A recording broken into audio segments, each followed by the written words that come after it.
Organizers for that. From a mentor's perspective, wala pa kami count.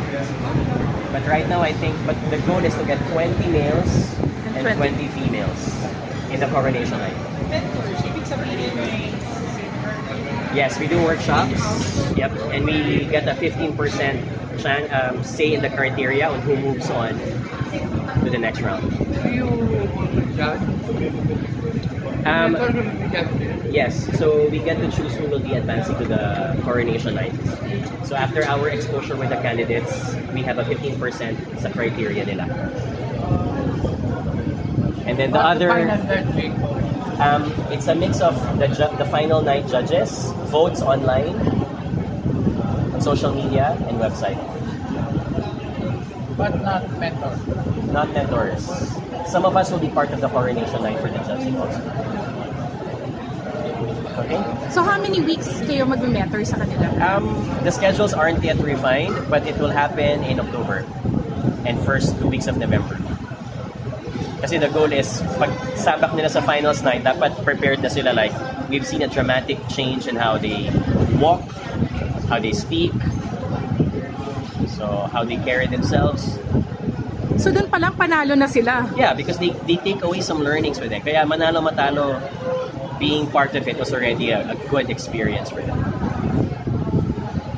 Kasi napakagagaling yung mga mentors nila, di ba? Alright? Thank you so much. Salamat po. Salamat. May isa, Thank you. Yes, go ahead. may isa pa akong tanong. Yep.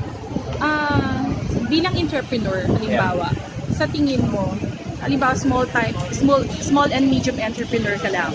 Sa tingin mo, ano ang secret ng isang SME para maging successful? Number one is networking. When you are small, you don't have the power of volume. You can't order as many items as, kunyari, product entrepreneur ka, you can't order as much because you don't have enough capital. But you can do so if you have better networks who can probably lend you financial capital. You can have networks that can allow you discounts if you know people around the industry. You can have people who can provide you free advice and mentorship, which usually is the cost of making mistakes if you don't know anyone. And that's when you know a lot of people. That's the power of networking. So before you even, let's say you were an employee, graduating to become an entrepreneur, a small, medium size entrepreneur, make sure na bago ka umalis, your network was already built and established. And that already happens when you're working for a big corporation. Marami ka makikilala, both your fellow employees and your agencies and suppliers, kilalanin mo sila because when you start graduating to become an entrepreneur, you might need these people again. And when you know them, it's very powerful. So, yung saying na never burn bridges, Yeah, never burn bridges. Always continue building roads that lead to other kinds of people. Because the world is very small. Even if you're not an entrepreneur, you're probably an employee for the rest of your life. The person you hated at work might be your future boss. The person that you hated, the boss that you hated might be your future customer if you become an entrepreneur. You'll never know. so parang always na Always be constructive when you engage people. And always be professional. how do you deal with those bashers or bullies na, syempre, you couldn't please everyone. Accept the fact that you're given in life. They make life more exciting. They serve as your feedback. They serve as your alternative source of information that you may not know because we're always biased believing great things about ourselves.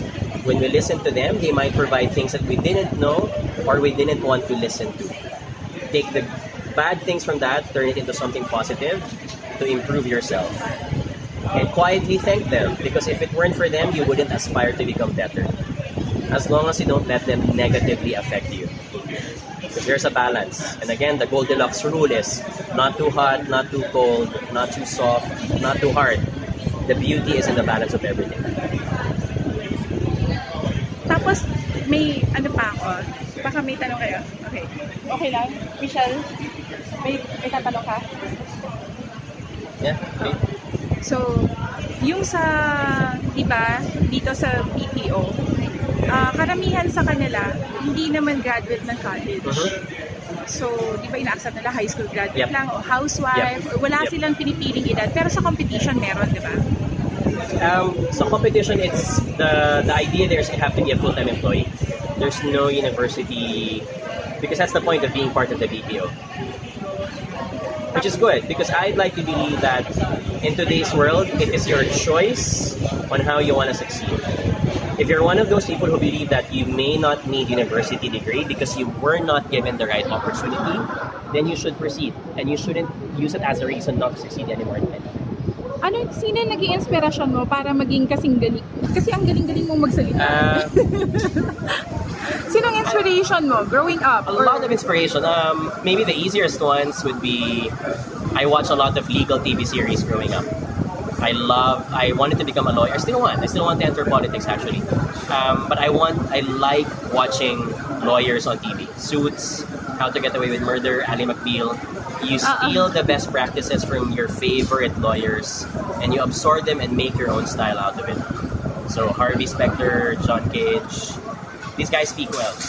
And I'm always a believer that no matter how smart you are, if you can't communicate your ideas well, you're nothing.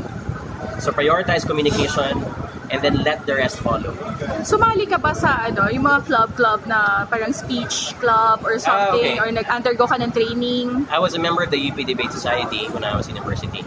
So that's also how I fell in love with the sport. I represented the university here and abroad. And yeah, it was my religion in school. Gift of gab yata yan eh. Sorry? Since maliit ka pa siguro, that's a gift of High gab. school also. And yeah, my parents For us were very supportive. We're very supportive about it. They, even if sometimes I'm not getting the best grades, but it's at the expense of me being good in what I do, they supported that because they know that when you graduate from school, it's not about getting the best grades. It's also about getting good communication skills. So they wanted the balance of both. Tapos last na lang. Okay, go ahead. Ikaw, may tatanong. So ano yung gusto mong iwan na legacy sa Pilipinas muna? Wag na lang sa buong mundo. Well, I still want to run for politics. I think that this country can do a lot of improvement. I've always told this when I was in high school. I've always wanted to run either as a senator or as a president. And as someone who travels a lot, I've seen how the other half of the world lives and that the Philippines can so much give more if only we were given the right talents in the government. And my goal is, if I get in that position, I want to make sure that the talented ones who graduate from school do not believe anymore that you have to be in the private corporate world. You can also have a career in the public sector. But it starts with that. When you have smart, talented, integrity-based people, you have people who will do well for the government. People who will not be as corrupt as I think the government is today. People who will feel that it's not for me, it's for the country. We need those folks. Kasi sometimes, di ba, halimbawa, si Duterte, napakaganda ng yung panukala niya. Pero His intentions are good, but his communication needs improvement. Yes. That's my personal opinion. Yeah. Tapos, alam mo yun, sa implementation ng mga laws, mahina. Super walang ngipin. Because the president cannot do everything alone. What you need is a president who can trust and delegate it down to the lower ranks. So if you become president, so may mga prospective You should tao. you should be tapping people who can operate on their own. At kahit hindi ikaw mismo nag-instruct, they trust you enough because you work on the same style. You have the same belief. You are for the same objective. Kaya naman lagi I don't believe that the president should do everything. But that's how the Filipinos think. Laging pag may nasunugan, presidente agad ang hinahanap. It's not. It doesn't work like that. It is based on a bureaucracy and everyone has to work that. Sige po. Thank you so much. Thank you. All right.